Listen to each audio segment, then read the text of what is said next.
Il y a plusieurs personnes qui oublient qui ils sont.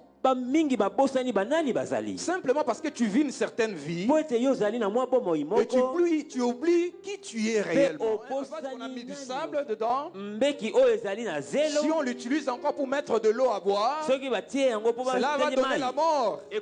Ça va amener les microbes. Donc chaque vase a son utilité. Que Dieu a mis dans toute personne. Il ne veut pas que tu restes seulement comme un vase. Mais il t'appelle pour que tu deviennes une source. Une source d'eau vive. Qu'au travers de toi, plusieurs personnes soient sauvées. Qu'au travers de toi, plusieurs personnes puissent voir la lumière. Et que leur vie soit transformée. Mais il te demande seulement une chose. Pose d'abord ta cruche. Pose d'abord ton vase. C'est-à-dire, nous allons lire ce passage, ce Jean 4, du verset 5 au verset 19, et puis le verset 25 au 29.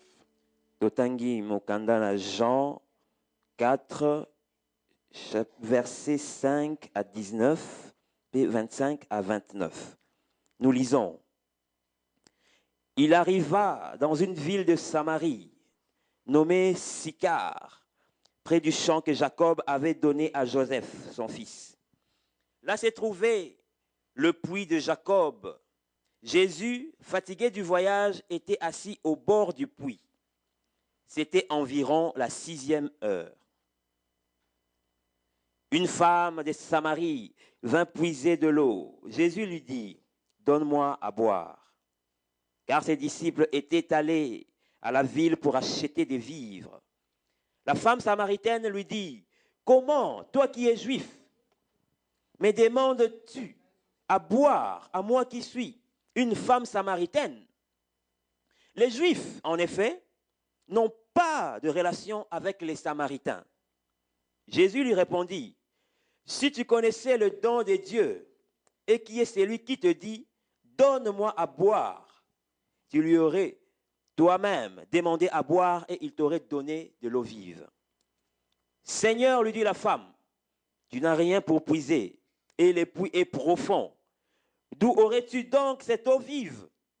Es-tu plus grand que notre père Jacob qui nous a donné ce puits et qui en a bu lui-même ainsi que ses fils et ses troupeaux? » Jésus lui répondit, « Quiconque boit de cette eau aura encore soif. Mais celui qui boira de l'eau que je lui donnerai n'aura jamais soif. Et l'eau que je lui donnerai deviendra en lui une source d'eau qui jaillira jusque dans la vie éternelle. » La femme lui dit, « Seigneur, donne-moi de cette eau, afin que je n'ai plus soif et que je ne vienne plus puiser ici. » « Va, lui dit Jésus, appelle ton mari et viens ici. » La femme répondit, « Je n'ai point de mari. » Jésus lui dit, « Tu as eu raison de dire, je n'ai point de mari, car tu as eu 5 maris, et celui que tu as maintenant n'est pas ton mari, et c'est là tu as dit vrai. » La femme répondit, « Seigneur, lui dit la femme, je vois que tu es prophète. » 25. La femme lui dit, « Je sais que le Messie doit venir, c'est lui qu'on appelle Christ. Quand il sera venu, il nous annoncera toutes choses. » Jésus lui dit, « Je le suis, moi qui te parle. » Là-dessus arrivèrent ses disciples qui furent étonnés de ce qu'il parlait avec une femme. Toutefois, aucun ne dit, « Que demandes-tu » ou « De quoi parles-tu avec elle ?» Alors la femme, ayant laissé sa cruche, s'en alla dans la ville et dit aux gens, « Venez voir un homme qui m'a dit tout ce que j'ai fait. Ne serait-ce point le Christ? » Amen. Amen. Nous allons tous répéter le verset 28. Totangi, verset 28, bisognoso. La femme laissa donc sa cruche et s'en alla dans la ville et dit aux gens. Vous continuez 29, oui.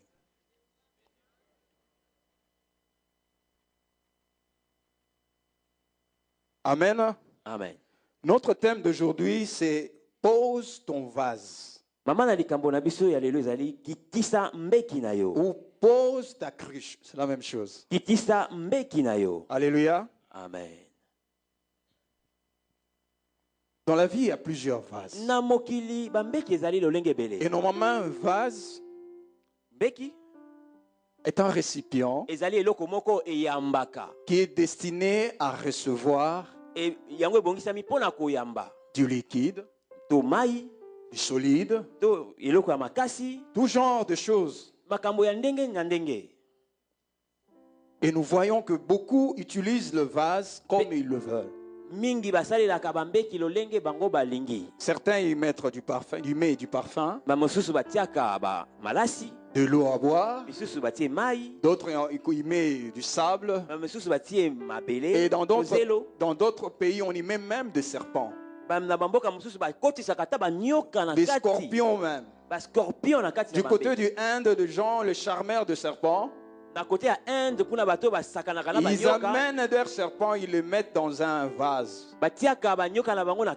Et pour faire leur spectacle, ils ouvrent le vase et ils commencent à jouer la flûte ou quelque chose, et le serpent peut sortir. Donc chaque personne utilise son vase comme il le veut. Il peut y mettre tout ce qu'il veut. Et chaque vase, ça est déterminé, sa valeur est déterminée par rapport à son contenu. Et le vase peut être aussi valorisé par rapport à celui qui l'a créé. Et le vase peut être mis dans des endroits différents selon la valeur à laquelle la personne le donne.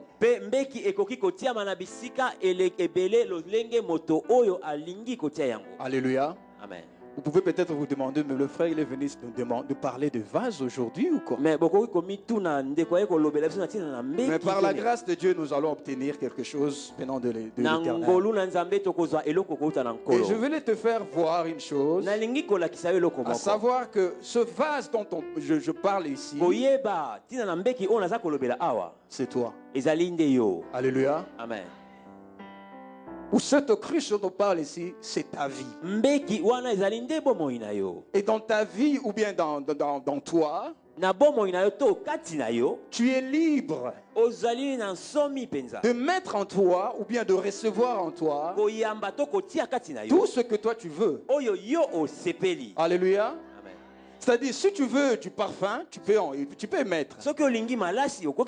Et ça dépend de quel parfum. De bonne odeur ou bien de mauvaise odeur. Si tu veux y mettre aussi du sable toi-même. Et si tu veux y mettre aussi des serpents, ça dépend que de toi. C'est-à-dire, chacun reçoit de son éducation ou bien de sa formation, de son expérience, plusieurs choses qui déterminent sa vie future. Et chaque fois qu'on voit cette personne, on voit directement ce qui est en lui, en elle.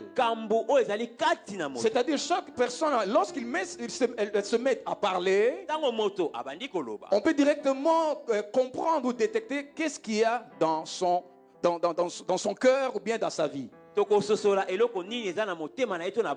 C'est juste pour dire que donc ta vase qui est le vase qui est ta vie peut être vu de loin par une personne simplement par rapport à ta façon d'être. On peut te comprendre qui tu es simplement lorsque tu te mets à parler. Ou bien lorsque tu te mets soit à faire quelque chose, ou bien ton comportement vis-à-vis d'une situation peut déterminer quel vase tu es.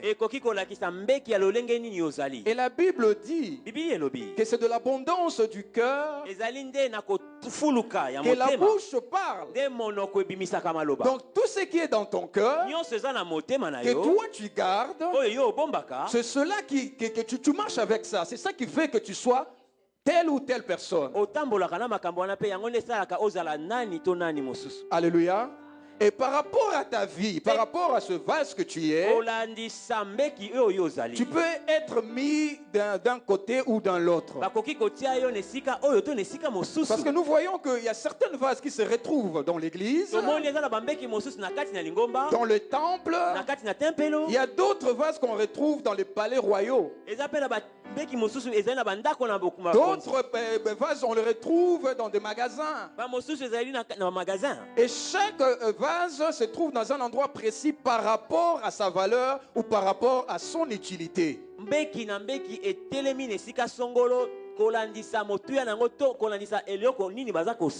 Les Juifs avaient l'habitude de mettre à l'entrée du temple et de la synagogue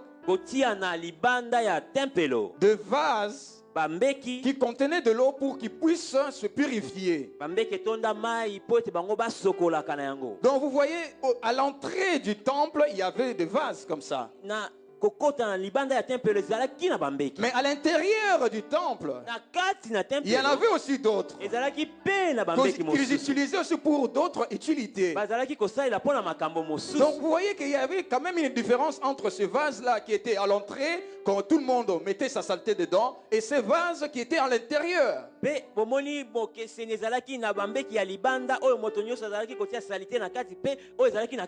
Alléluia. Et le vase, ils sont constitués ou bien faits de plusieurs matières. Il y a des vases en métal, de métal précieux. Il y a des vases qui sont faits en plastique, en verre. Donc, il y a différentes matières qu'on utilise pour créer le vase. Et lorsque nous venons pour revenir dans cette image de vase qui est toi,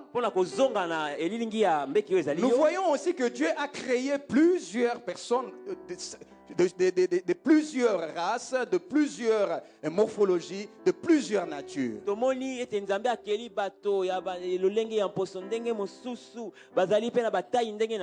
Et même ceux qui viennent vers le Seigneur, nous ne sommes pas le même devant notre Dieu. Dieu ne nous voit pas de la même manière d'une personne à l'autre. Simplement, par rapport à ce qui est en nous.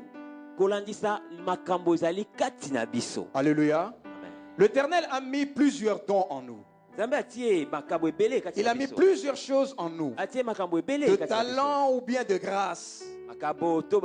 Et par rapport à ces talents, par rapport à ces dons, par rapport à ces grâces, et même par rapport au ministère,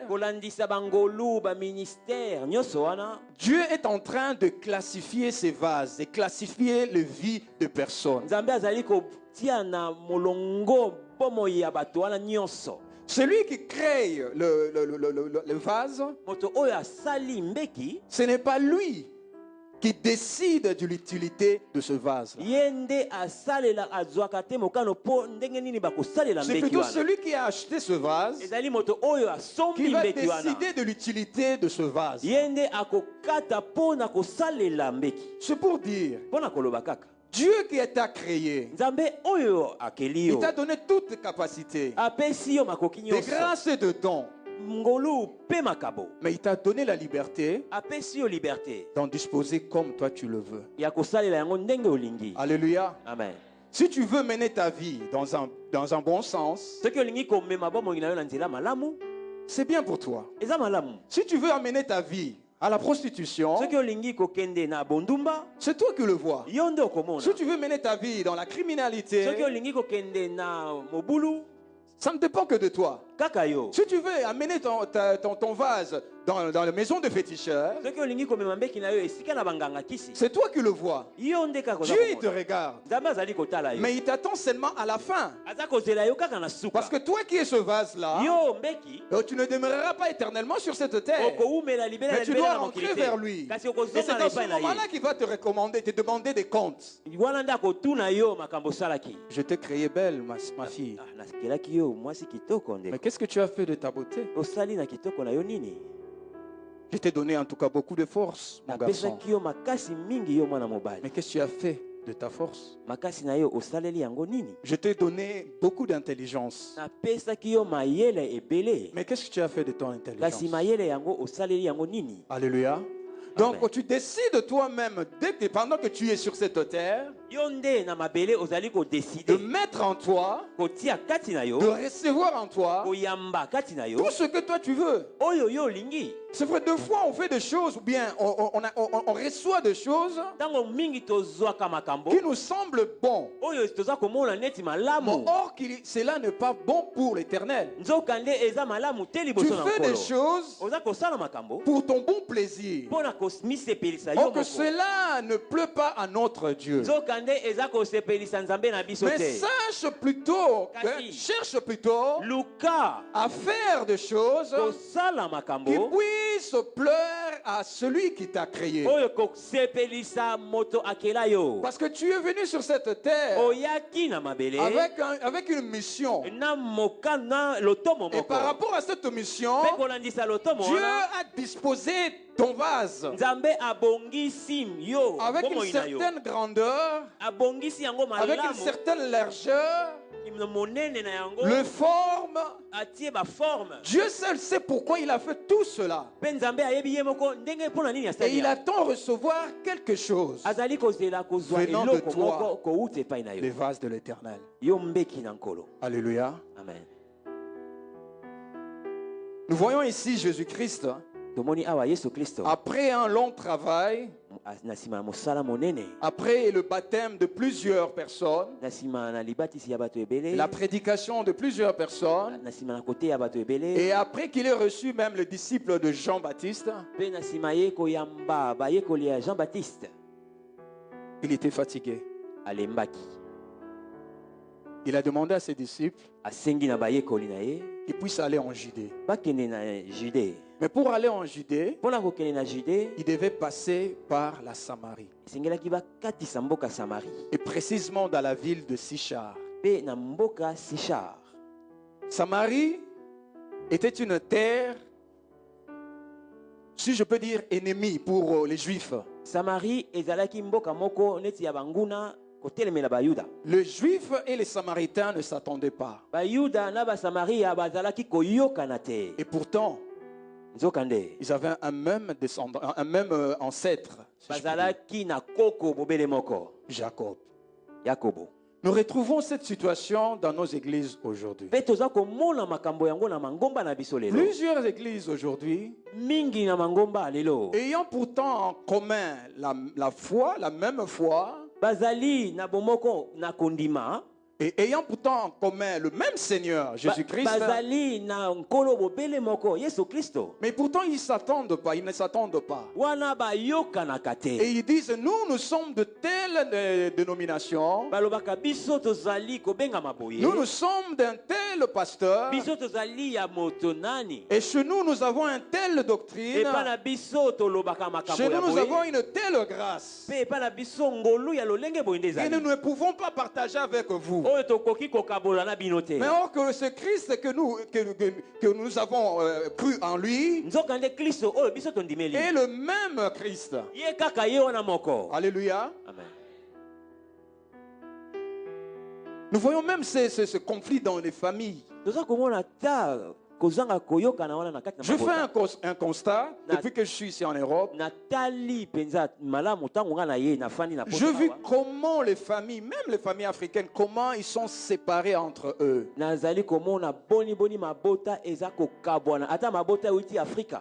me rappelle lorsqu'on était en Afrique, ce terme de cousin, en tout cas je ne l'attendais pas beaucoup. Que de voir quelqu'un me dire, lui c'est mon cousin. En tout cas c'était rare. On disait, lui c'est mon frère. Même si c'est comme l'enfant de ma tante ou de mon oncle, on se disait, c'est mon frère, c'est ma soeur. Mais aujourd'hui, je vis ici en Europe, dans plusieurs familles, il y a une grande division. On fait vraiment une grande différence pour dire que non, lui, ce n'est pas mon frère, c'est plutôt mon cousin. C'est le fils de ma tante. C'est ma cousine, c'est la fille de mon oncle. Et ils ne s'entendent pas entre eux. Et on est divisés, on est un peu séparés. Et pourtant nous avons le même sang qui coule en nous. Parce que nous avons le même ancêtre. Parce que si cet ancêtre-là n'avait pas existé, donc ici il n'avait pas eu de enfants, on n'aurait pas existé, donc il n'y aurait pas eu une succession. Mais regardez ce que le diable fait au milieu de famille. Lui qui aime bien diviser pour pouvoir bien régner, il sépare les familles. Il sépare réellement de famille. Maintenant, aujourd'hui, on dit que si on parle de la famille, on parle seulement de la famille monocléique, c'est-à-dire la famille où le père, la mère et les enfants. On ne parle pas de tantes, on ne parle pas des oncles, tout ça. Et lorsqu'on parle de c'est mon frère, donc tu dois savoir, il doit te le préciser. C'est mon frère qu'on est né de même père ou de même mère.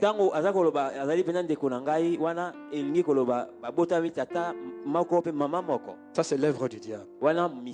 Parce que plus nous nous éloignons, plus il y a des choses qui entrent entre nous. Et les familles sont disloquées. Donc après plusieurs années, ces enfants qui étaient de cousins comme on dit, ils vont s'éloigner, et plus on dira plus, non, ce n'est pas mon frère, je ne le connais pas. L'église a une responsabilité. Les familles qui viennent à l'église, les familles chrétiennes, nous devons lutter pour pouvoir un peu circoncire cette situation. Pour que la famille soit réellement élargie comme on l'a connu en Afrique. Alléluia. Jésus-Christ, fatigué de ce voyage, il est arrivé à ce puits-là de Jacob. Et là, il trouve une femme qui vient puiser l'eau. Et cette femme était une Samaritaine. Jésus-Christ lui demande à boire. Mais écoute ce qui sort de son cœur. Tu vois quelle rancœur qu'il y avait dans son cœur. Mais comme il a vu, celui-là c'est un juif. Aujourd'hui, je veux lui dire ces 4 vérités. Je veux lui dire toutes ces 4 vérités. Il doit savoir que nous, les Samaritains, on n'aime pas les Juifs. Et pourtant, en elle, il y avait le même sang qui était dans le Juif. Mais dans son cœur, il faut l'exclusivité. C'est-à-dire quelque chose qui n'est pas dans les autres, ou bien que toi tu as, tu veux le garder pour toi.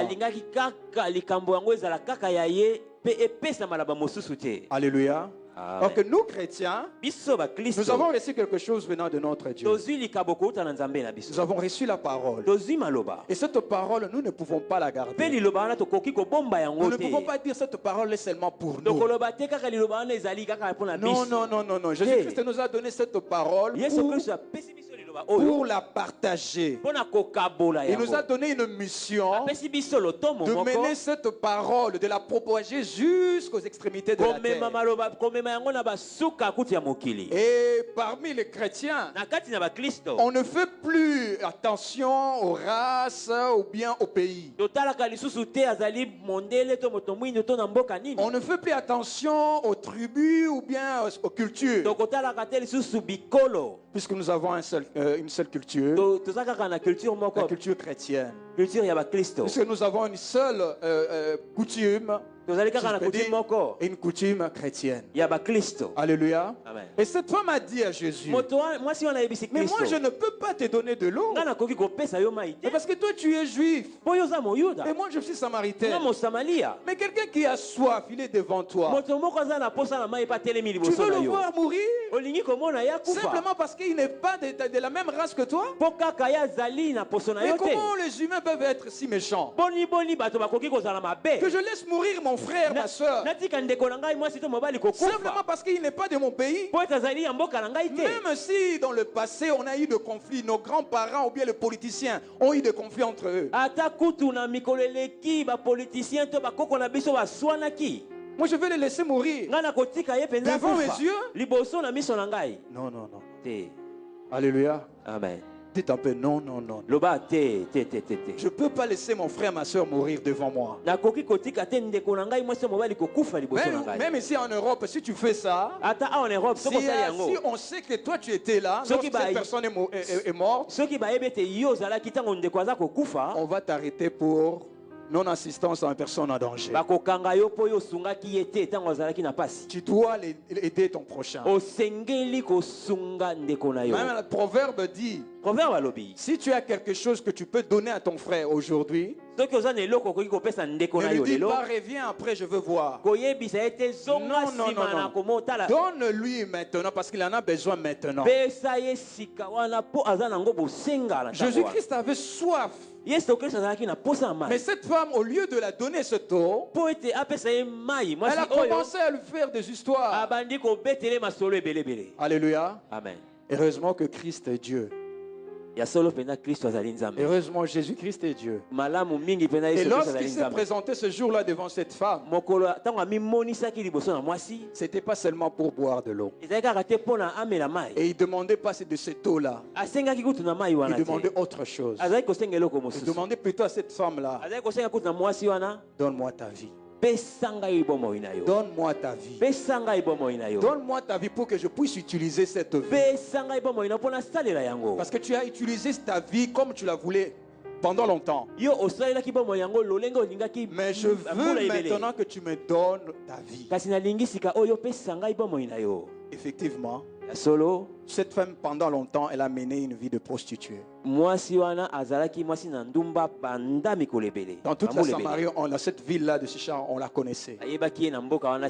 Certainement une personne de mauvaise vie. Et personne ne faisait cas d'elle. Mais ce jour-là, l'homme de Galilée, Jésus-Christ de Nazareth, Jésus de Nazareth, le bon berger, celui qui a compassion de ses âmes, est venu vers cette femme pour pouvoir la donner de la valeur et pour le faire prendre conscience qui elle était. Il y a plusieurs personnes qui oublient qui ils sont. Simplement parce que tu vis une certaine vie et tu oublies qui tu es réellement. Christ a mis plusieurs choses dans l'homme. Tu dois être valorisé. Tu dois être mis en pratique. Que plusieurs personnes puissent en bénéficier. Mais le problème c'est que l'homme il s'ignore lui-même. Comme il s'ignore, il ne pourra rien faire. Il va tâtonner. Il va faire des choses qui ne sont pas celles qu'il devait faire. Et cela arrive dans beaucoup de chrétiens. Beaucoup de chrétiens ont reçu Christ. Ils sont entrés dans l'église et ils se sont assis. Comme si ce qu'ils ont reçu en eux était juste pour être assis, pour le garder en eux. Non. Nous devons nous réveiller, prendre conscience que Christ a mis quelque chose en nous que nous devons partager. La Bible dit dans Romains et que la nature tout entière soupire et il attend après la révélation de Fils de Dieu. Mais si nous on dit rien, comment la terre, la nature tout entière pourra être sauvée? Parce qu'il y a plusieurs choses que Dieu a mis en toi qui doivent sauver cette terre. Il y a des choses qui doivent sauver ta vie qui ne doivent passer que par toi. Pas un autre prophète, pas un autre pasteur, Mais toi, ce cas-là qui est dans ta famille, cette personne-là qui est malade dans ta famille, n'a besoin d'aucun autre pasteur, n'a besoin d'aucun autre évangéliste, n'a besoin que de toi. Et que tu t'élèves, que tu dises un mot au nom de Jésus-Christ, que cette personne-là soit sauvée, que cette personne-là soit guérie. Et si toi tu ne le fais pas, aucune autre personne ne le fera à ta place. Parce que chacun doit faire ce que Dieu lui a donné de faire. Un vase où on a mis de l'eau, pardon, un vase qu'on a mis du sable dedans, si on l'utilise encore pour mettre de l'eau à boire, cela va donner la mort. Ça va amener les microbes. Donc chaque vase a son utilité. Que Dieu a mis dans toute personne quelque chose de spécial que cette personne doit faire pour que des gens soient sauvés. Nous acclamons pour le Seigneur.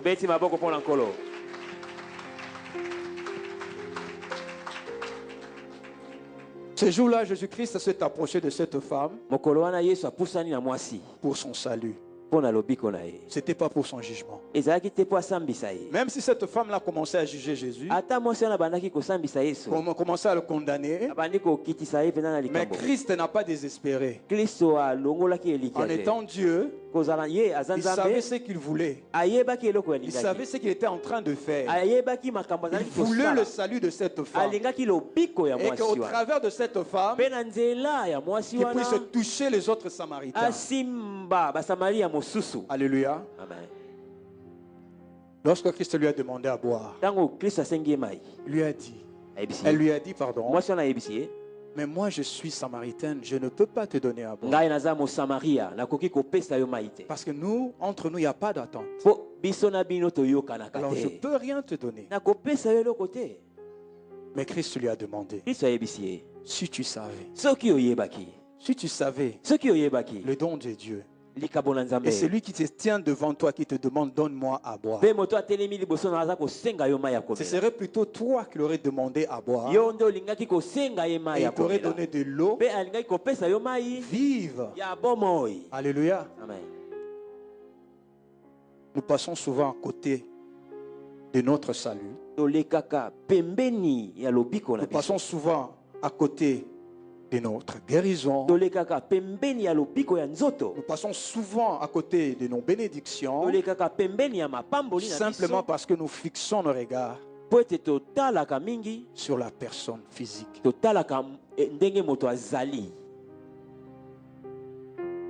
Tu vois une petite personne,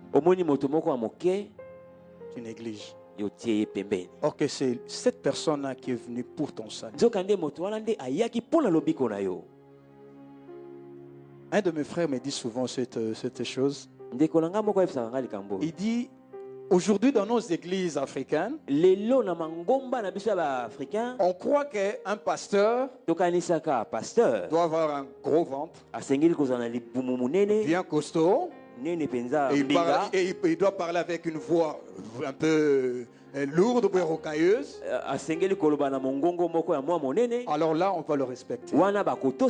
Mais lorsqu'un serviteur de Dieu, mince ou bien de petite taille, entre dans l'église et pendant qu'on est en train de recevoir le serviteur de Dieu, cela arrive souvent par les protocoles. Tu vas voir celui qui vient avec une Bible, une grosse Bible, un gros ventre, une cravate bien nouée. Directement on lui donne la place de pasteur. L'homme de Dieu. L'homme de Dieu. L'homme de Dieu. Et c'est arrivé en Hollande, le frère qui me raconte cette histoire. Ils sont allés à Rotterdam pendant une rencontre chrétienne. Et c'est l'évangéliste Kijamina qui prêchait. Et pendant qu'il recevait des gens qu'on orientait, les serviteurs de Dieu. Et derrière un serviteur de Dieu, il y avait un autre frère qui était bien habillé, avec une grosse Bible. Et directement on dit, l'homme de Dieu, l'homme de Dieu. On va le faire asseoir faire là-bas. Mais lui, il me dit non, je suis pas un chrétien. Non. Il n'était même pas chrétien, il n'était même pas encore dans la foi. Il dit mais non, moi je suis bon de Dieu, j'accompagne seulement l'homme de Dieu.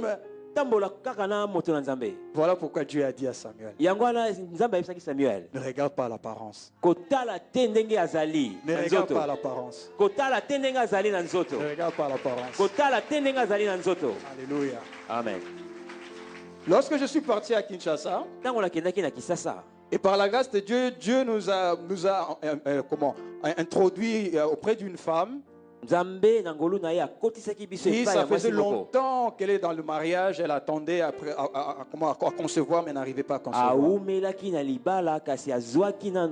C'est une chrétienne.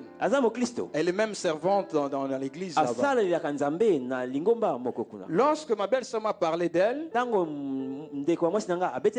me suis souvenu que Dieu nous avait dit que votre voyage puisse glorifier mon nom. Et notre voyage arrivait à son terme. Et j'avais souci dans mon cœur. Je disais, mais je ne vois pas où est-ce que je dois glorifier ton nom. Où est-ce que notre voyage a glorifié ton nom. Et ce jour-là, en sortant dans le salon, ma belle-sœur me parlait justement de cette sœur. Et je me suis souvenu de ce qui était, de ce que je réfléchissais le matin. Je dis à ma belle-sœur, c'est peut-être pour ça que nous sommes venus à Kinshasa. Est-ce que je peux voir cette sœur? Elle a dit, on travaille ensemble, je vais demander qu'elle puisse venir. Mais les semaines passées, elle n'avait pas le temps pour se libérer. Donc moi je me suis dit, bon, peut-être qu'elle ne va pas venir. Je pense quelques jours avant que nous puissions rentrer, une semaine avant, elle est venue à la maison. Et moi je ne savais pas que c'était elle. Je croyais que c'était une cousine de ma femme. Tellement qu'on avait des visites. Donc je suis entré et je suis assis juste à côté d'elle. Et je parlais avec d'autres personnes. Or que cette soeur, elle attendait parce qu'on lui avait dit, tu faut attendre que papa Patrick arrive. Or la sœur attendait. J'étais assis juste devant elle, en face d'elle. Et puis on me dit, comment je pars dans la chambre, je demande à ma femme, mais cette sœur-là, tu la connais? C'est ta cousine?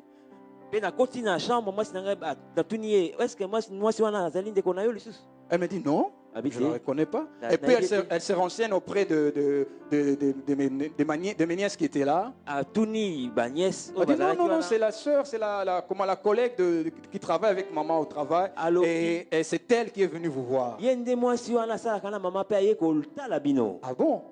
Je suis reparti, je l'ai appelé et on est entré dans le salon pour s'entretenir. Et on a parlé. Et puis on a partagé un peu la parole. J'ai prié pour elle. Et ce n'est qu'à la fin qu'elle me dise, tu sais, lorsque tu es entré, moi je me disais, mais c'est pas lui. Non, c'est pas lui.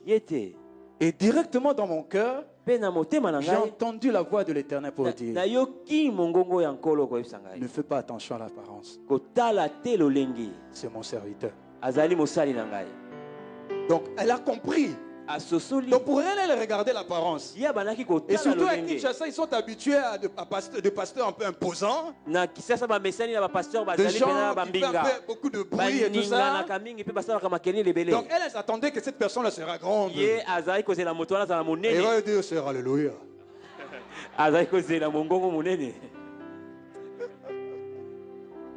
Alléluia. Amen. C'est pour dire, ne fais pas attention à ta forme. Ne fais pas attention À ton ignorance peut-être. Ne fais pas attention à ce qui te dérange là. Où tu te dis non, moi je suis petit. Je suis pauvre. Non, je ne suis pas de cette nation. Donc je ne saurais rien dire, je ne saurais rien apporter à ces personnes-là. Non, il ne faut pas t'ignorer. Dieu a mis quelque chose en toi qui doit être vu de tout le monde et que plusieurs personnes puissent en bénéficier. Alléluia. Amen. Et Christ, voyant un peu l'arrogance de cette femme, il a commencé à parler de sa vie. C'est à ce moment-là que les yeux de cette femme se sont ouverts. Elle savait en elle. Elle avait la parole de Dieu en elle. Elle connaissait cette promesse que Christ, le Christ viendra. Et le Christ, lorsqu'il viendra, il révélera le pensée enfoui de toute personne en Israël. Lorsque là, le Seigneur a commencé à parler de sa vie, c'est à ce moment-là que cette femme est entrée en elle. Et elle a compris que cette personne n'est pas celle que moi je vois devant. Il a dit, mais toi tu es le Christ? Il dit, oui, je le suis.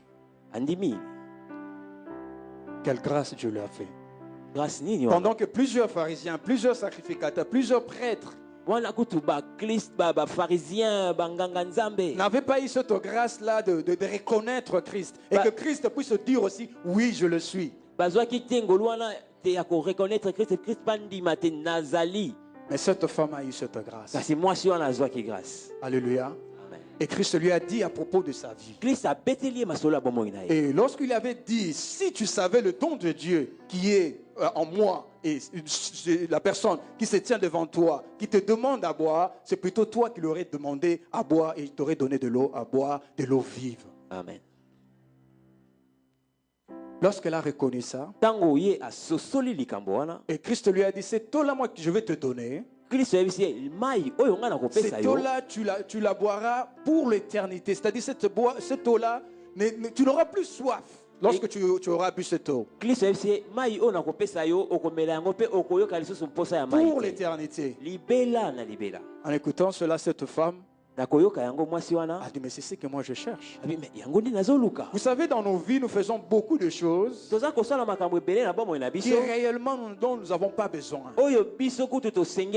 Et nous croyons que nous avons réellement besoin de ces choses. Or que ce que toi tu as réellement besoin, c'est ce qui se trouve dans la bouche du Christ. C'est la parole de Dieu. Et Jean 7,38 nous dit, quiconque croira à Christ recevra de l'eau de vie. Et l'eau qu'il va boire ne va plus tarir. Et il deviendra une source d'eau. Christ ne veut pas que tu restes seulement comme un vase. Mais il t'appelle pour que tu deviennes une source. Une source d'eau vive. Qu'au travers de toi, plusieurs personnes soient sauvées. Qu'au travers de toi, plusieurs personnes puissent voir la lumière. Et que leur vie soit transformée. Mais il te demande seulement une chose. Pose d'abord ta cruche. Pose d'abord ton vase. C'est-à-dire, humilie-toi d'abord devant lui. Humilie-toi. Reconnais qu'il est Christ. Ça ne sert à rien de prendre les grandes herbes devant le Seigneur. Comment ça ne sert à rien? Peut-être aujourd'hui tu es en bonne santé. Tu es bien habillé. Tu marches par toi-même. Mais demain, tu sais ce qui va arriver? À quoi te servirait de te lever contre le Christ? De faire valoir ton orgueil? Et sur cette terre, les représentants de Christ, c'est les hommes de Dieu. Dieu a mis des serviteurs devant toi. Rien que pour ton bien. Mais à quoi te servirait de te battre avec un homme de Dieu? À quoi te servirait de t'opposer à un homme de Dieu? Si réellement cet homme fait ton bien, si réellement c'est un père pour toi, pourquoi tu vas t'élever contre lui? Pourquoi tu lèveras ton talon contre lui? Il est là pour ton bien. C'est vrai, il y en a des aventuriers aussi. Et qui ont un peu découragé les enfants de Dieu. Même à l'époque de Christ, des fous existaient aussi. Des menteurs existaient aussi. Mais Christ était là. Mais ceux qui devaient venir vers lui, ils n'ont pas voulu. Le prêtre, les pharisiens, ils ont fait valoir leur orgueil, leur titre. Et ils se sont opposés à Christ. La fin. Mais toi, mon frère, toi, ma soeur, pourquoi tu te lèverais contre l'homme de Dieu? Pourquoi tu te lèverais contre le serviteur de Dieu? C'est vrai, toute personne a de faiblesse. Même si toi tu remarques quelque chose sur le serviteur de Dieu. Mais toi tu es là pour ton propre bien. Reconnais seulement si réellement la grâce de Dieu est sur cet homme-là. Pourquoi tu vas t'opposer à lui? Prie plutôt le Seigneur. À cause de la grâce que Dieu a mis sur lui, que son serviteur puisse, soit si c'était perdu, tu puisses revenir sur le chemin. Mais toi, garde cette grâce que Dieu t'a donnée au travers de cet homme. Plusieurs églises aujourd'hui sont remplies de gens qui s'élèvent contre les serviteurs de Dieu. Voilà pourquoi il n'y a plus de solution dans les églises. Voilà pourquoi il n'y a plus la joie dans l'église. Tu viens juste à l'église juste pour venir.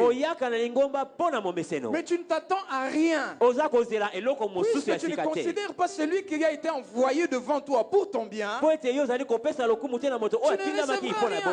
recevras rien. Même si tu entres dans des gènes, tu rentres tout. L'Éternel utilisera toujours une personne. Mais si tu ne considères pas cette personne-là, tu ne pourras pas recevoir cela. C'est comme si un facteur venait avec une lettre pour toi. Mais dès qu'il se tient déjà à l'entrée de ta porte, il veut mettre la lettre dans la boîte aux lettres. Tu commences déjà à le chasser. Tu t'élèves déjà contre lui. Mais même s'il voulait mettre la lettre, il ne pourra plus. Il ne pourra plus. Il y a plusieurs facteurs ici en Europe qui ont eu des problèmes avec des maisons où il y a des chiens méchants. Il vient avec des lettres. Mais le chien, donc, il est juste là à côté, la bouche, comment? Ça y est, il est juste devant la boîte aux lettres. Mais comment le facteur va mettre la lettre dans la boîte aux lettres? S'il jette ça dehors, même dehors, mais toute personne, une autre personne peut prendre cette lettre. Mais cette lettre est destinée pour toi. Et surtout si tu dois signer. Par exemple, une lettre recommandée. Tu dois quand même recevoir ce facteur. Tu dois quand même l'ouvrir la porte. Et qu'il rentre. Et qu'il te dise pourquoi il est venu. Et que tu mettes ta signature. Pour que tu puisses recevoir ce dont tu as besoin. N'est-ce pas? Mais si tu te lèves contre ce facteur, tu n'auras rien. Peut-être il t'a amené un mandat peut-être de service des impôts. On doit te rembourser de l'impôt. Si tu avais payé. Mais si tu ne le reçois pas, il rentre. Non, pardon, il se retourne quand donc tu manques, quand tu passes à côté de cette somme d'argent que tu avais besoin. C'est pour dire que les hommes de Dieu sont là pour notre bien. Il ne faut pas que nous puissions ignorer cela. C'est vrai, l'Éternel les utilise de temps en temps avec des paroles de connaissance, avec des miracles, avec des choses un peu extraordinaire, pour que les hommes puissent voir et reconnaître que Dieu est dans cet homme. Mais ce n'est pas ce que Dieu veut. Dieu veut seulement que tu crois d'abord. Tu crois d'abord avant de voir. Tu reconnais que réellement cette personne est venue pour mon bien. Et cette personne amène la parole de Dieu. L'évangile, c'est-à-dire une bonne nouvelle pour moi. Il faut que je le reçoive avant de recevoir la parole. Alléluia. Amen. Cette femme, lorsqu'elle a vu que Christ commençait à parler de sa vie, c'est à ce moment-là qu'elle a posé sa cruche. Et Christ lui a donné l'eau vive. Il lui a parlé de la parole de Dieu. Directement, cette femme est devenue une source. Alléluia. Amen. Dans le verset 25, jusqu'à verset 29, on en parle. La femme lui dit, je sais que le Messie vient, c'est lui qu'on appelle le Christ. Quand il sera venu, il nous annoncera tout. Jésus lui dit, je le suis, moi qui te parle. Alors arrivèrent les disciples qui furent étonnés de ce qu'il parlait avec une femme. Toutefois, aucun ne dit, que demandes-tu? Ou de quoi parles-tu avec elle? La femme laissa donc sa cruche et alla dans la ville et dit aux gens, venez voir un homme qui m'a tout dit. Ce que je fais, ne serait-ce pas le Christ? Et en 30 dit, ils sortirent de la ville et vinrent vers lui. Pendant ce temps, les disciples priaient et disaient, Rabbi. Donc plus loin,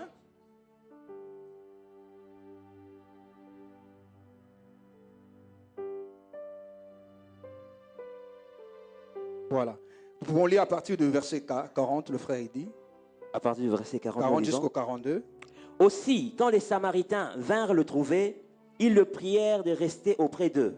Et il resta là 2 jours. Un beaucoup plus grand nombre crurent à cause de sa parole. Et il disait à la femme, ce n'est plus à cause de ce que tu as dit que nous croyons, car nous l'avons entendu nous-mêmes. Et nous savons qu'il est vraiment le sauveur du monde. Alléluia. Amen. Donc, si tu deviens une source, tu orienteras le peuple de Dieu. Tu orienteras ton frère, ta soeur, pour qu'ils puissent voir Jésus. Et s'ils voient Jésus, sa vie ne sera plus la même. Et cette personne croira. Et cette personne-là sera changée, transformée. Alors pour te dire, mon frère, ma soeur, pose ta vie au pied de Jésus. Pour que Jésus puisse mettre la parole de Dieu en toi, que son esprit en toi, et que tu deviennes une source d'eau vive, et que tu amènes la parole aux plusieurs, et que plusieurs soient sauvés par toi. Alléluia. Amen. Que le Seigneur bénisse sa parole.